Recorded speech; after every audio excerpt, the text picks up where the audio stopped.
తాళ్లపాక అన్నమాచార్యులు తెలుగు సాహిత్యంలో తొలి వాగ్గేయకారుడు. అంటే తన పాటలు తానే రాసి పాడేవారు. శ్రీ వెంకటేశ్వర స్వామికి గొప్ప భక్తుడు మరియు పద కవితా పితామహుడు. 15వ శతాబ్దంలో జీవించిన ఆయన తిరుమల శ్రీ వెంకటేశ్వర స్వామిని కీర్తిస్తూ 32,000 సంకీర్తనలు రచించారు. తెలుగులో భక్తి సంప్రదాయానికి ముఖ్యంగా శృంగార వేదాంత భావాలతో నిండిన కీర్తనలకు ఆద్యులు. ఆయనకు పద కవిత పితామహుడు, సంకీర్తనాచార్యుడు వంటి బిరుదులున్నాయి. ఈయన కీర్తనలు నేటికి భక్తి సంగీతంలో ప్రాచుర్యంలో ఉన్నాయి.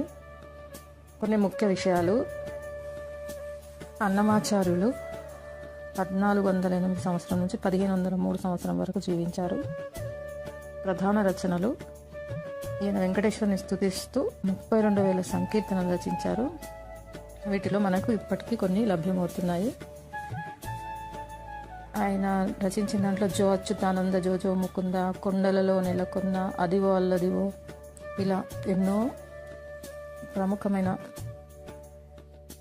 పాటలున్నాయి. బిరుదులు: అన్నమయ్యకు పద కవితా పితామహుడు, సంకీర్తనాచార్యుడు అని 2 బిరుదులున్నాయి.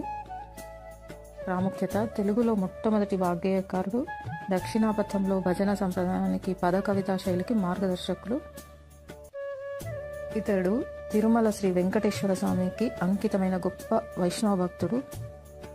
స్వామి మేలుకొలుపులు, జోలపాటలు పాడేవారు.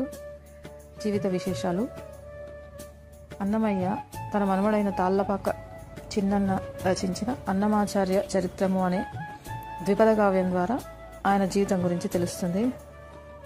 అన్నమయ్య కీర్తనలు భక్తితో పాటు మానవ సంబంధాలు, వ్యక్తిత్వ వికాసం వంటి అంశాలను కూడా బోధిస్తాయి.